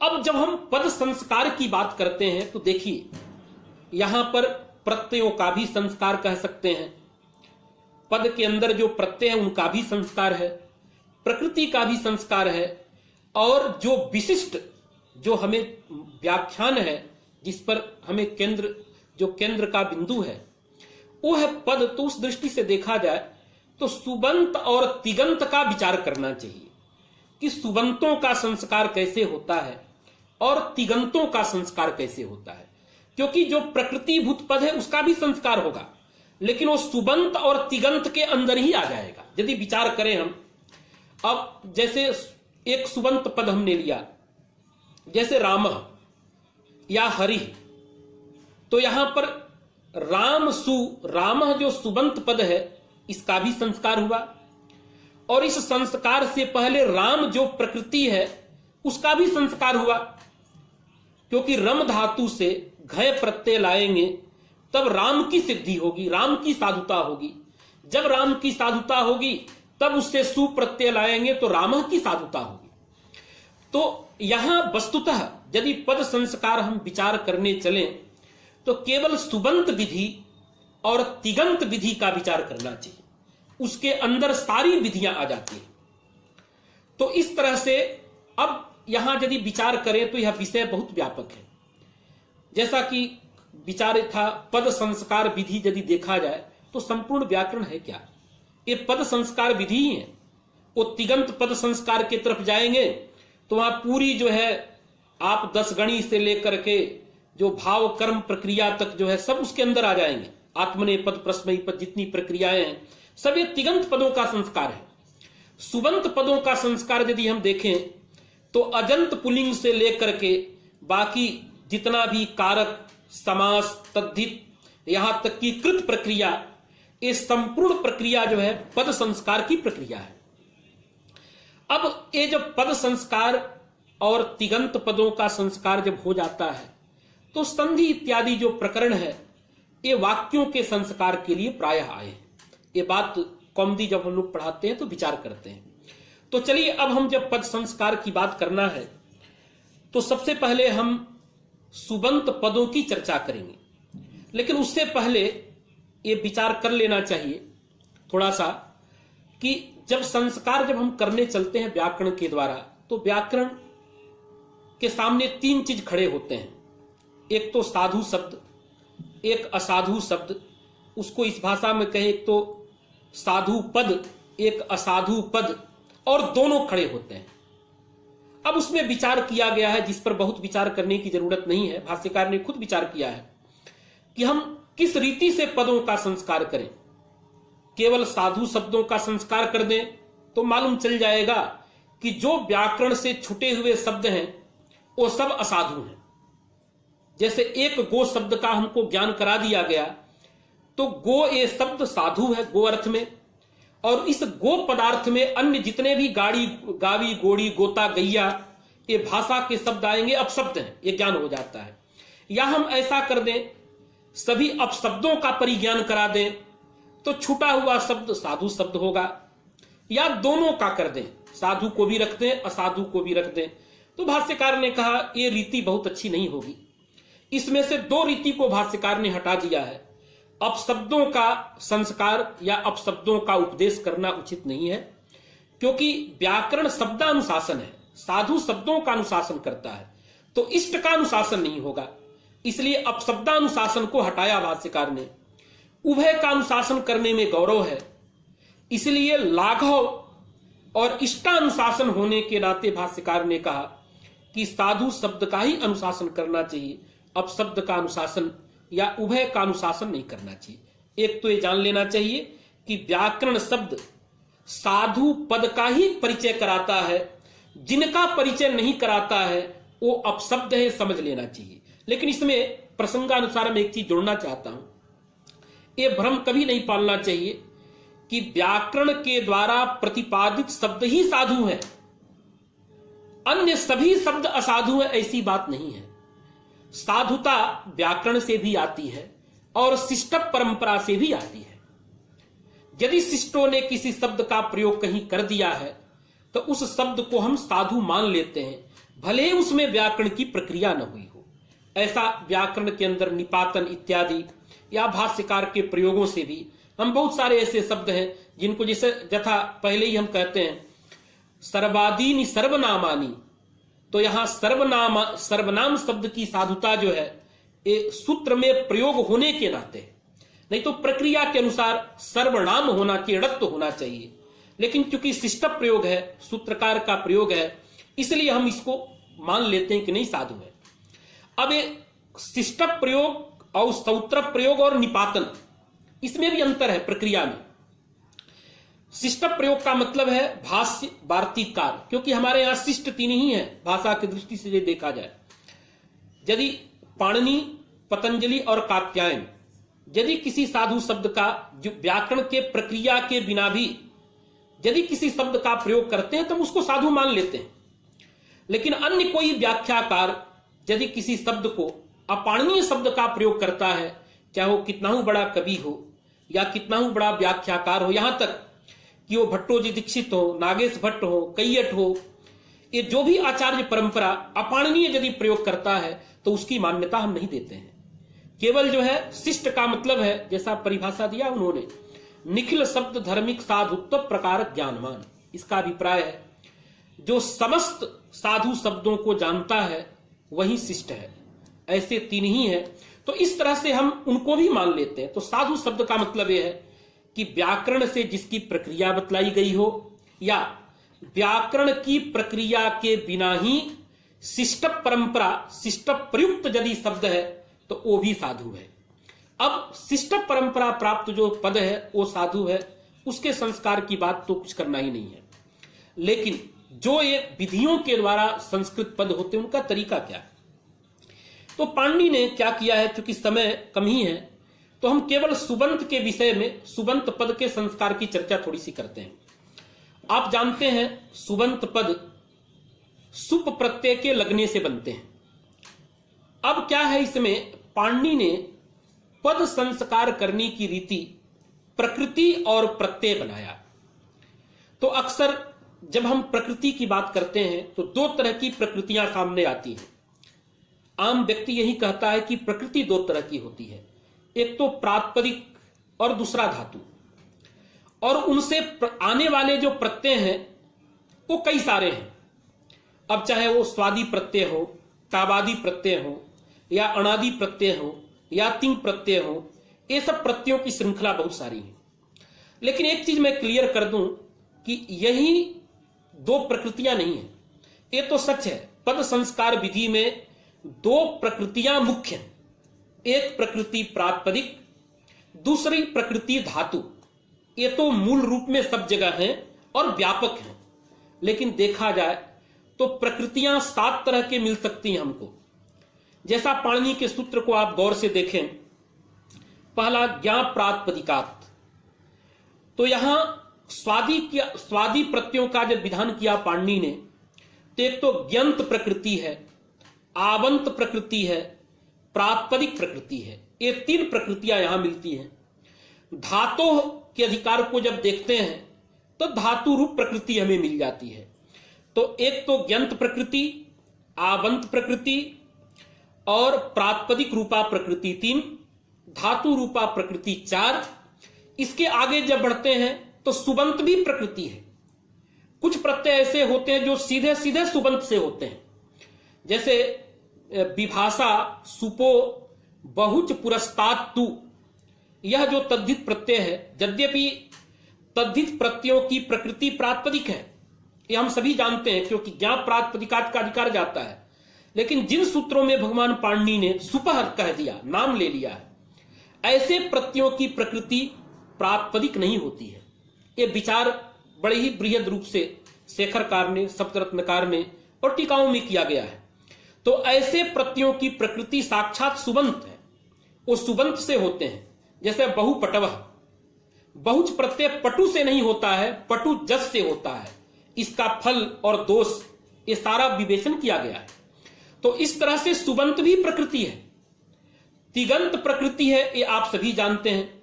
जैसा तद्धित में इस सूत्र है तिंगश्च, तो तिगंत से तम प्रत्यय होता है, पचती तमाम। यहां जो तम प्रत्यय है उसकी प्रकृति जो है वो पचती तिगंत है। तो इस तरह से सुबंत भी प्रकृति है, तिगंत भी प्रकृति है। कभी कभी निपातन के द्वारा पद समूह से भी प्रत्यय हो जाते हैं, तो वाक्यात्मिका भी प्रकृति हमें मिलती है। तो इस तरह से यदि इसका संकलन करके देखा जाए तो हमें प्रकृतियां 7 तरह की मिल सकती हैं। जैसा एक बार और गणना कर दूं, एक तो ज्ञंत, दूसरा आवंत, तीसरा प्रातिपदिक, चौथा धातु, 5वां सुबंत, छठा तिगंत और वाक्य। इस तरह से 7 प्रकार की प्रकृतियों की चर्चा या संकलन इस पाणिनि के अष्टाध्यायी में दृष्टिगोचर होता है। अब ये बात अलग है कि ज्ञंत को अलग प्रकृति क्यों माने, आवंत को अलग प्रकृति क्यों माने, क्योंकि ज्ञंत और आवंत का ग्रहण प्रातिपदिक के अंदर हो सकता है। क्योंकि बाद में आचार्यों ने प्रातिपदिक ग्रहणे लिंग विशिष्टस्यापि ग्रहणम ये परिभाषा मानी है। तो ये अलग का विषय है, इसकी चर्चा हम करेंगे। लेकिन मोटे तौर पर यदि हम इसकी गणना और देखते हैं तो ये प्रकृतियां हमें उपलब्ध होती है। अब बात है कि जब सुबंत पद का संस्कार पाणिनि ने किया तो उसके लिए उन्होंने क्या क्या प्रकृतियां अपनाई। तो सबसे पहले प्रकृति है प्रातिपदिक, प्रातिपदिक रूपा प्रकृति लिया। अब ये प्रातिपदिक क्या है, एक यदि इसको विचार करें हम, तो प्रातिपदिक के लिए आप जैसा जानते हैं, सामान्य भाषा में यदि इसको कहा जाए कि अर्थवान जो शब्द वो प्रातिपदिक है। लेकिन अर्थवान शब्द कहने से कई दिक्कतें आती हैं, क्योंकि अब भाषा दृष्टि से तिगंत पद भी अर्थवान है, सुबंत पद भी अर्थवान है, तो सब प्रातिपदिक हो जाएंगे। तो इससे दोष आने लगेगा। इसलिए हमें प्रातिपदिक क्या चीज है, इसके लिए पाणिनि के सूत्र का अवलोकन जरूर कर लेना चाहिए। जैसा पाणिनि का सूत्र है, अर्थवद धातु रप प्रत्यय प्रातिपदिकम, मतलब धातु को छोड़ देना है, प्रत्यय को छोड़ देना है। जैसे धातु मतलब भू गम पट, ये धातु प्रातिपदिक नहीं होते हैं।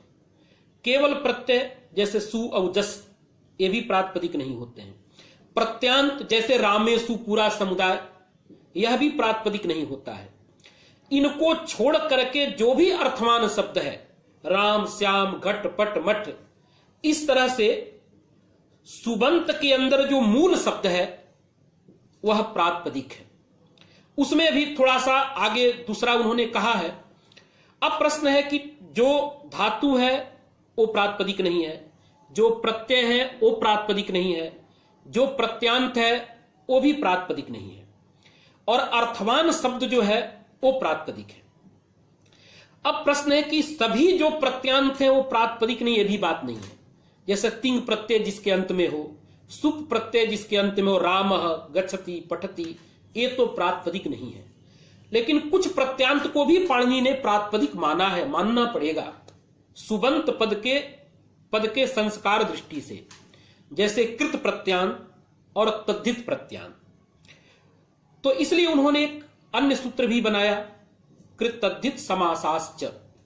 यह सूत्र कहता है कि जिसके अंत में कृत प्रत्यय हो, जिसके अंत में तद्धित लगा हो, और जो शब्द समास संज्ञक हो, वो भी प्रातिपदिक होता है। जैसे कृत प्रत्यय पाचक, पाचक में पच धातु पहले है और अक प्रत्यय इसके अंत में लगा हुआ है, तो ये पाचक जो ऐसा शब्द दिख रहा है यह भी प्रातिपदिक है कृदंत होने के नाते।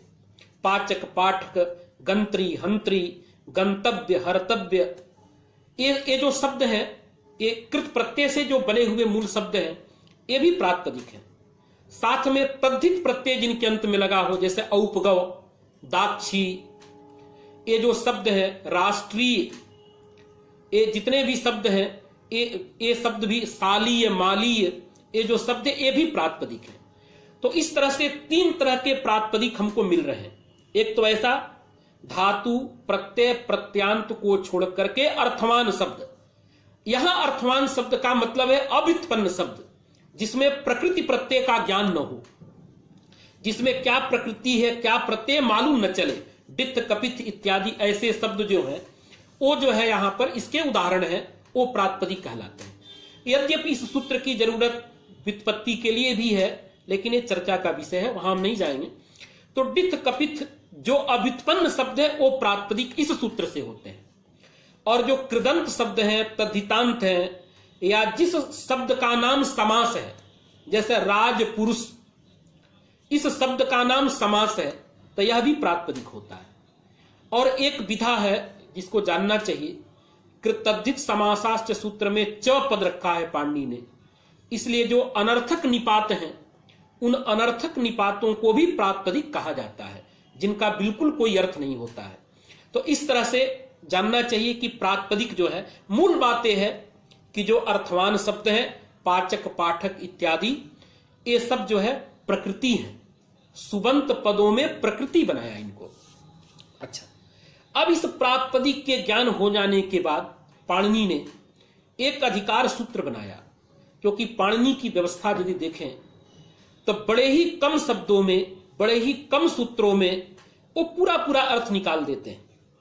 क्योंकि ये जो अधिकार सूत्र हैं, इन अधिकार सूत्र और संज्ञा सूत्रों को इसलिए बनाया गया कि जो प्रमुख सूत्र है विधि सूत्र, जो व्याकरण शास्त्र का राजा माना गया है, जिसको प्रधान हम कहते हैं, वो प्रधान बहुत बड़ा न हो, वो छोटे सूत्र बड़े ही व्यापक अर्थ देते हैं, बड़े ही व्यापक अर्थ देते हैं। जिसको एक तरह से आप देखेंगे ये बड़ा ही एक वाक्यता जिसको कहते हैं। विधि सूत्रों के साथ जब संज्ञा सूत्र, अधिकार सूत्र, ये सभी सारे सूत्र जब मिलते हैं तो महावाक्य का निर्माण होता है। वस्तुतः वो सूत्र उस समय शास्त्र बनता है। इको यणचि जो सूत्र है ये शास्त्र नहीं है, सूत्र मात्र है। इसमें ये शास्त्र कब बनता है, जब इसमें परिभाषा सूत्र लगते हैं, सारी परिभाषाएं मिलती हैं, जब ये संदेह रहित बोध को जब पैदा करने लगता है, प्रामाणिक बोध को पैदा करता है, तब जाकर के शास्त्र बनता है। अब इसके परिष्कार करने की जरूरत, परिष्कार में इसकी भाषा जो है वो बड़ी लंबी है। शब्द धर्मिक साधुत्व प्रकारक अप्रमाणिक ज्ञानानुस्कंदित बोध जनकत्वम शास्त्रत्वम। तो इसकी विवेचन हम लोग करेंगे कभी इसके लिए भी, लेकिन मोटी मोटी बातें हैं कि जब सूत्र संदेह रहित बोध को पैदा करता है तब वो शास्त्र बनता है। तो अधिकार सूत्रों का बड़ा ही महत्व होता है पद संस्कार में। तो पाणिनि ने ज्ञा प्रातिपदिकात् ये अधिकार सूत्र बना करके, प्रत्यय परस्य इस अधिकार को बना करके, ज्ञंत आबंत और प्रातिपदिक। समय कितना हुआ, कितना शेष बचा है? 8-9। कितना मिनट बचा है अभी है ना? पर्याप्त समय कितना 2 बचा? घंटे होगा ना, 8 तो नहीं, 9 तक ही है। 9 तक ही। हाँ, कितना बचा? थोड़े देर बोल के समाप्त करिए। ये कितना बचा है? बढ़ गया है थोड़ा, 1 घंटा से अधिक हो गया है। हाँ। ओहो, तो बोल देते थोड़ा। तो इस तरह से ज्ञंत आबंत और प्रातिपदिक इन प्रकृतियों को लेकर के सौजस मौट इस सूत्र के द्वारा जो है स्वादि प्रत्ययों का विधान करके रामः रामौ रामाः इत्यादि जो सुबंत पद हैं, इन सुबंत पदों का साधुत्व व्याकरण के द्वारा बतलाया जाता है। तो 1 घंटे का ही है, छोड़ दिया जाएगा, जो सुनेंगे देखते हैं। तो इस तरह से जो है ये सुबंत पद के साधुत्व के लिए ये प्रक्रिया उन्होंने अपनाई है। अब जब हम इस प्रक्रिया को देखते हैं तो एक तो ज्ञंत है, आबंत है और प्रातिपदिक है। इन प्रकृतियों को लेकर के पाणिनि ने ये स्वौ जस मौट इन प्रत्ययों का विधान किया और तब जाकर के हमारे सामने रामः रामौ रामाः इन पदों की साधुता, इन पदों का संस्कार दिखता है। अब इस प्रक्रिया में जब हम जाते हैं सुबंत की प्रक्रिया में, तो इसमें जरूरत पड़ती है कि प्रातिपदिक का भी संस्कार होना है, क्योंकि सुप प्रत्यय प्रातिपदिक से आते हैं। अब वो प्रातिपदिक क्या है, जब तक प्रातिपदिक का संस्कार नहीं हम जानेंगे, प्रातिपदिक संस्कार विधि को नहीं जान लेते हैं, तब तक हम पद संस्कार विधि को नहीं जान सकते हैं। तो इसके लिए प्रातिपदिक संस्कार विधि के लिए आगे जो प्रकरण है, हमारे समास प्रकरण है, तद्धित प्रकरण है और जो है कृत प्रकरण है। अब इसको चूंकि समय यही हो गया है, इसकी अगली कड़ी जब अवसर आएगा तो आगे इसका हम व्याख्यान करेंगे और इसमें अब इसको जो और व्यवस्थित तरीके से एक लेख करके हम सोचते हैं कि इसको 1 घंटे के अंदर कैसे समाप्त किया जाए, क्योंकि ये विषय ऐसा है कि बहुत व्यापक विषय है और मैं चाहूंगा कि यहाँ से आगे अगले व्याख्यान को रखा जाए। आप सभी सदस्यों से निवेदन है ताकि मूल यहाँ से पद संस्कार विधि को, सुबंत विधि और तिगंत विधियों की हम चर्चा करेंगे और इसके लिए योगेश्वर शुक्ल जी हमारे सहयोग करते हैं। क्योंकि अरे मदन मोहन जी का उनका आ गया है कि इसको पूर्ण करिए, पूर्ण आ गया है। पूर्ण करिए। तो ठीक है, आपका मैसेज, अभी झा जी का मैसेज आया कि इसको आगे भी किया जाए, तो इसको कंटिन्यू करते हैं। तो इस तरह से जब हम प्रातिपदिक का संस्कार करने चलते हैं तो पहला जो प्रातिपदिक है अव्युत्पन्न शब्द, तो उसको विषय में चर्चा नहीं किया क्योंकि वो व्याकरण से प्रक्रिया करने की जरूरत नहीं है। उसकी जो साधुता है वो शिष्ट परंपरा से अवगत होती है। लेकिन जो यौगिक शब्द है कृदंत, तद्धितांत और समास, इसके साधुता के लिए आगे उन्होंने विवेचन किया है। अब प्रश्न आता है कि यहां पर सौ जस मौट ये जो सूत्र है इसके द्वारा 21 प्रत्ययों की साधुता बतलाई गई है। लेकिन यहां यदि आप देखेंगे तो पाणिनि ने सीधे सीधे क्या किया कि ज्ञंत, आबंत और प्रातिपदिक से स्वादि प्रत्ययों को लाके रख दिया। लेकिन एक व्याकरण में नियम है, जब किसी प्रत्यय का आप अर्थ नहीं बतलाते हैं तो प्रत्यय प्रकृति के अर्थ को कहते हैं, अपना कोई उनका अस्तित्व नहीं रहता है। क्योंकि प्रत्यय है, प्रत्यय बिल्कुल निरर्थक नहीं होता है, ये चीज जान लेना चाहिए। प्रत्यय यदि नाम है तो सार्थक ही होगा, अवश्य उसका अर्थ होगा। अब वो अर्थ कभी स्वतंत्र अर्थ होता है और कभी कभी जब उसको अपना अर्थ नहीं मिलता है अनुशासन से, तो प्रकृति के अर्थ को अनुवाद करने लगता है। जैसा कि तद्धित में बहुत सारे प्रत्यय आपको मिलेंगे जिनको अत्यंत स्वार्थिक प्रत्यय के नाम से हम जानते हैं। तो पाणिनि के सूत्र यद्यपि इन षडलिंग प्रकरण के अनुसार नहीं है, लेकिन प्रक्रिया के दृष्टि से भट्टोजी दीक्षित ने बड़े ही अच्छे तरीके से शब्दों को दो रूपों में ढाला, अजंत और हलंत। उसमें भी अजंतों को 3 लिंगों में बांट दिया और हलंतों को भी बांट दिया, तो षडलिंग प्रकरण का निर्माण हुआ। उसमें अजंत जो पद हैं उनका भी अजंत प्रातिपदिक प्रकृतिक जो सुबंत है, ऐसे सुबंत हैं जहां पर प्रकृति अजंत है, और ऐसे सुबंत पद हैं जहां पर प्रकृति हलंत है। जैसे राम हरि, यहां सुबंत के अंदर जो प्रकृति है वो अजंत है, और लिट लिहऊ लिह इत्यादि में प्रकृति हलंत है। तो इस तरह से षडलिंगों में इसका निरूपण किया, लेकिन ये निरूपण पर्याप्त नहीं था। इस विधि से जो हमारा मुख्य उद्देश्य है पदार्थ का ज्ञान, क्योंकि जब व्याकरण से किसी पद को हम जान लेते हैं तब उसका प्रयोग करते हैं। प्रयोग हमेशा अर्थबोध के लिए होता है, वो चाहे श्रोता को अर्थबोध करना हो या स्वयं को अर्थबोध करना हो, तो वहां अर्थबोध जरूरी होता है।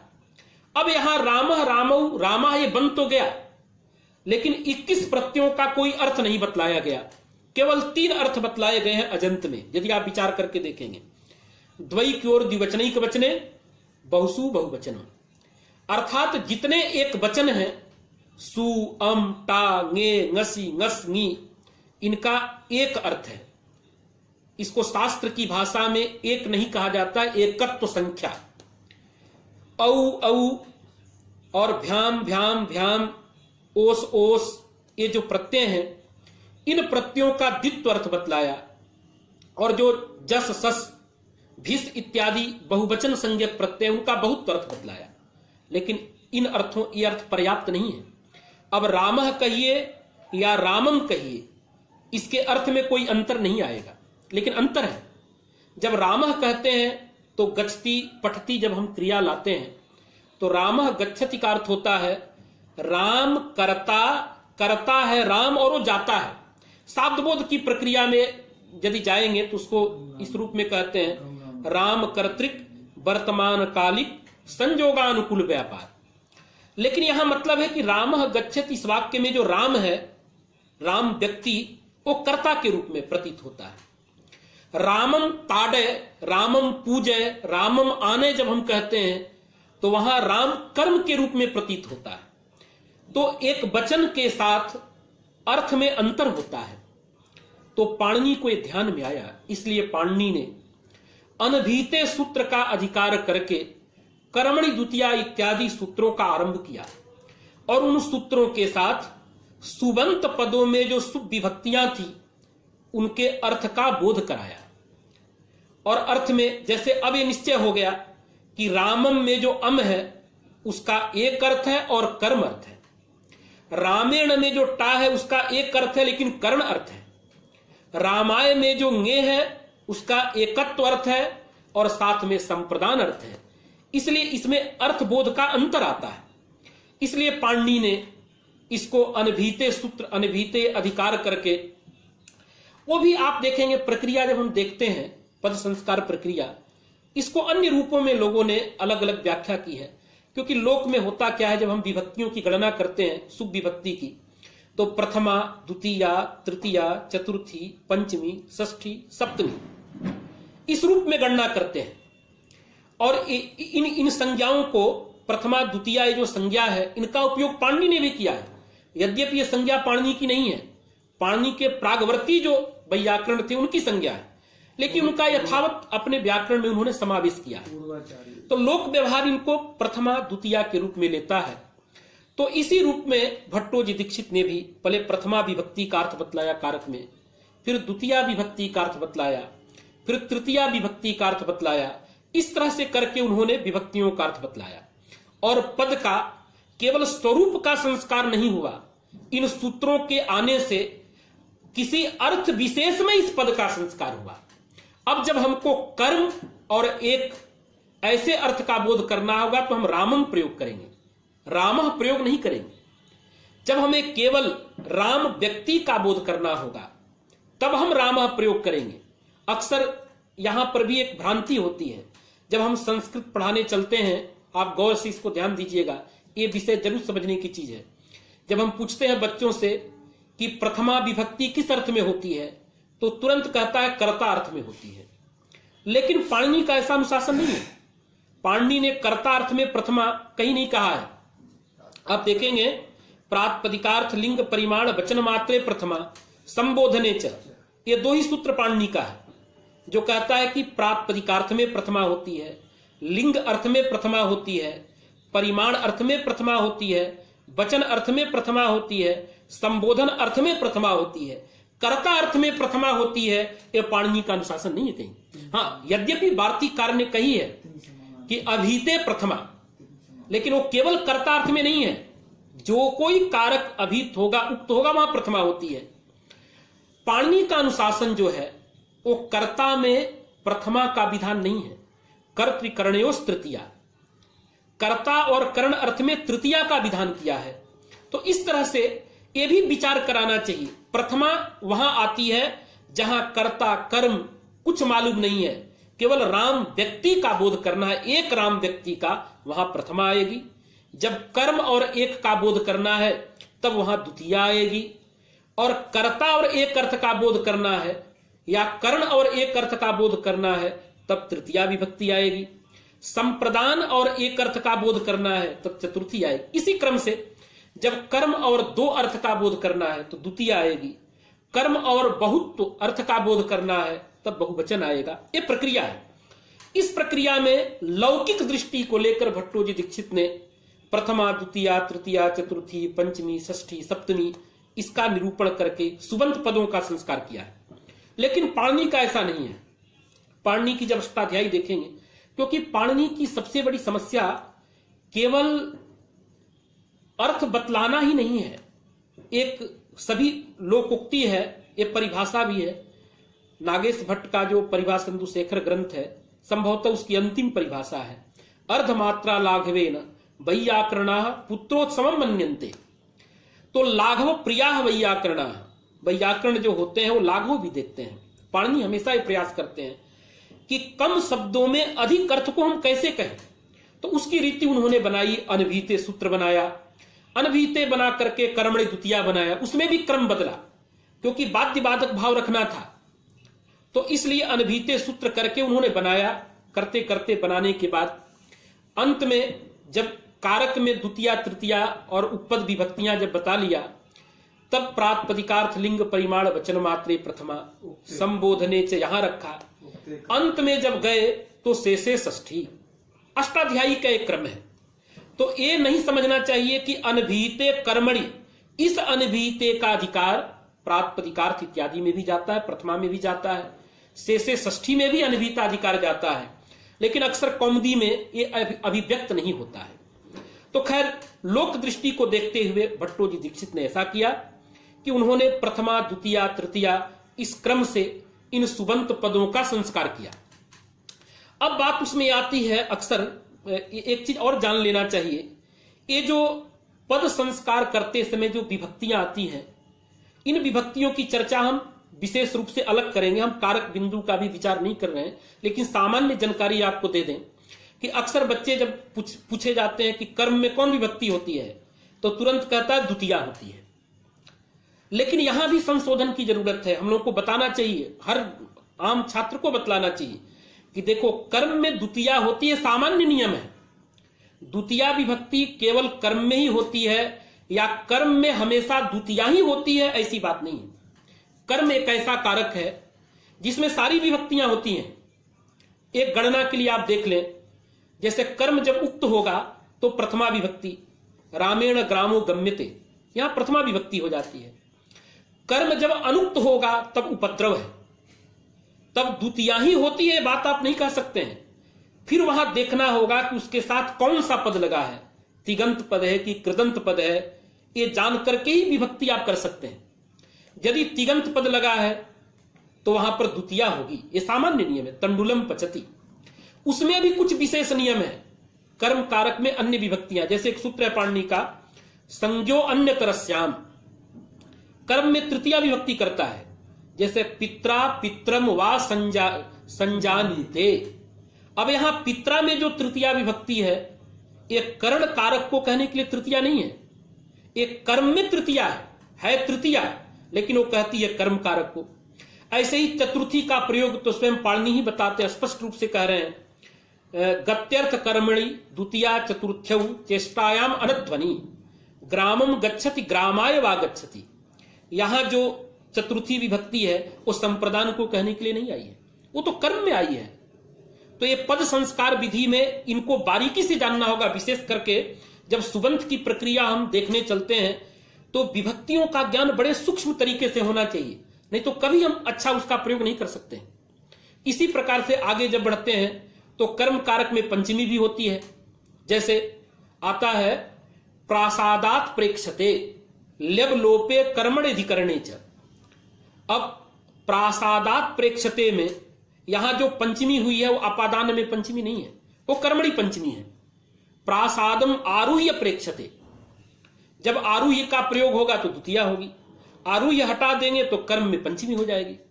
और कर्म में षष्ठी तो अत्यंत प्रसिद्ध है, कर्तृकर्मणो कृति, जैसे जगतः कर्ता। अब जगतः में जो षष्ठी विभक्ति है इस संबंध में षष्ठी नहीं है, कर्ता में षष्ठी नहीं है, अन्य किसी अर्थ में षष्ठी नहीं है, ये तो कर्म अर्थ को कहने की जाए। इसी तरह से सप्तमी विभक्ति कर्म में होती है, कर्म में सप्तमी भी होती है, इसका प्रयोग बहुत कम जानते हैं लोग। जैसे किसी छात्र से पूछा जाए कि कुत्र अधीति, तो तुरंत बोलता है कि काश्याम अधीति, भोपाले अधीति, मुंबई नगरे अधीति, ऐसा प्रयोग करता है, लेकिन ये प्रयोग गलत है। यहां प्रयोग करना होगा उसको व्याकरणे अधीति, अक्तस्यन विषयस्य कर्मणि उपसंख्यानम, ऐसा जहां पर अक्तांत से इनी प्रत्यय आएगा, जैसे अधीतम अनेन अधीति, ऐसे स्थल में कर्म में न षष्ठी होगी, न द्वितीया होगी, न अन्य विभक्ति होगी, वहां सप्तमी हो जाएगी। तो व्याकरणे अधीति, इस व्याकरणे की जो सप्तमी है वह सप्तमी अधिकरण कारक को नहीं कह रही है, वह सप्तमी कर्म कारक को कहती है। तो हमने एक निदर्शन आपको दिखलाया इस विधि में कि कर्म अर्थ में द्वितीया ही होती है, ऐसा नहीं बतलाना चाहिए। उसको कहना है कि देखो कर्म अर्थ में द्वितीया होती है, ये सामान्य विधा है, लेकिन कर्म में सारी विभक्तियां होती हैं, उसके लिए व्याकरण की प्रक्रिया, ये जो सुबंत की प्रक्रिया है, विशेष करके कारक की प्रक्रिया, इसको देखना चाहिए। इसी तरह से द्वितीया केवल कर्म कारक में होती है भी बात नहीं है। अब जितनी उपपद द्वितीया विभक्तियां होती हैं वो किसी कारक को नहीं कहती, वो तो संबंध को कहती हैं। जैसे ग्रामम अभितः, अब ये ग्रामम में अम विभक्ति है, ये कर्म में नहीं है, यह तो षष्ठी प्राप्त थी, उस षष्ठी को रोक करके द्वितीया हुई है। यहां पर द्वितीया जो है संबंध को कहती है। ये जितने भी द्वितीया इस तरह की हैं, चाहे किसी शब्द के योग में द्वितीया करते हैं या कर्म प्रवचनीय के योग में द्वितीया करते हैं, ये सभी द्वितीया विभक्ति जो है, यह द्वितीया विभक्ति संबंध को कहती है, एक कर्मादि कारक को नहीं कहती है। इसी प्रकार से अन्य विभक्तियों के विषय में भी जानना चाहिए, और इस विभक्तियों के विषय में किसी दिन हम चाहेंगे सभी अपने सदस्यों से निवेदन करेंगे, क्योंकि इसमें कुछ अनुभव मेरा है, इसका हम बताएंगे। तो इस तरह से पाणिनि ने पद का संस्कार करते समय पहले प्रकृति को बतलाया, प्रकृति के बाद स्वादि प्रत्यय को बतलाया, स्वादि प्रत्यय को बतलाने के बाद उसके अर्थ की आकांक्षा हो रही थी। उस अर्थ की आकांक्षा को शांत करने के लिए उन्होंने जो है साथ में कारक प्रकरण को भी बतलाया। कारक प्रकरण यद्यपि अष्टाध्यायी में ऐसा कोई प्रकरण नहीं है, लेकिन जो हम जिसको कारक प्रकरण के सूत्रों के नाम से जानते हैं, उन सूत्रों को अष्टाध्यायी में रखा। बाद में भट्टोजी दीक्षित इत्यादि ने उसको प्रकरण से आबद्ध करके हमारे सामने एक व्यवस्थित रूप लाया। और उस कारक के पहले अव्यय प्रकरण रखा, तो यह भी कोई सुबंत का ही भाग है, ये अलग नहीं है, वहां भी सुप्रत्यय ही होते हैं, उनको रखा।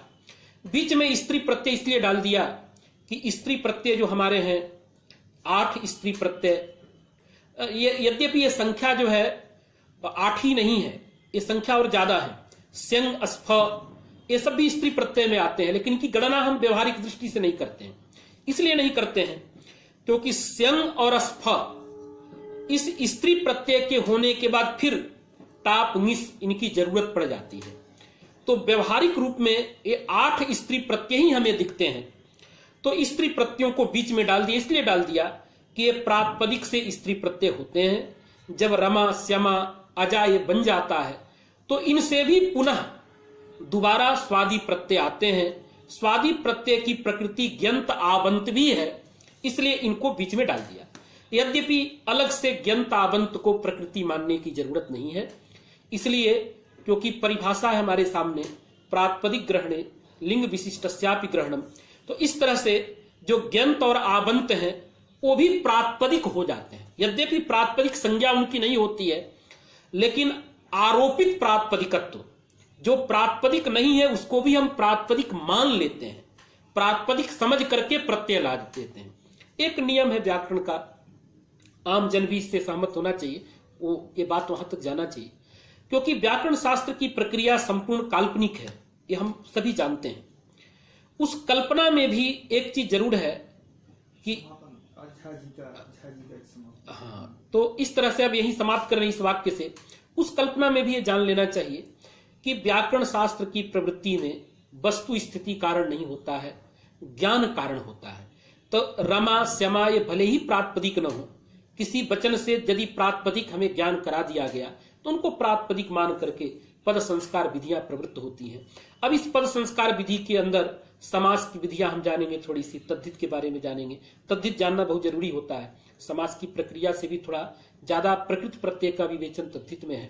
और ऐसे ही कृदंत को भी जानेंगे किसी दिन, तब जाकर के सुबंत पद की प्रक्रिया पूर्ण होगी। और विशेष इससे जुड़े हुए जो हमारे जगदानंद झा जी हैं, हमारे बंबई के प्रोफेसर मदन मोहन झा जी हैं, जिन्होंने इस कार्य को शुरू किया है, और लोग भी इससे जिनको मैं नहीं जानता हूं, ये बड़ा ही उत्तम काम है और आप लोगों ने हमें भी इसमें जोड़ा, इसके लिए मैं कृतज्ञ प्रकट करता हूं। और विश्वनाथ से मेरी कामना है कि उत्तरोत्तर कार्य बढ़े, और हम लोग तो अभी इसको और बढ़ाना चाहेंगे, और जब भी मेरी जरूरत है आप इसमें जरूर हमें बुलाइएगा। धन्यवाद। इसको क्या करें अभी? बंद कहां से हो गए? ये ज्यादा हो गया, 1.5-2 घंटा हो गया है ना।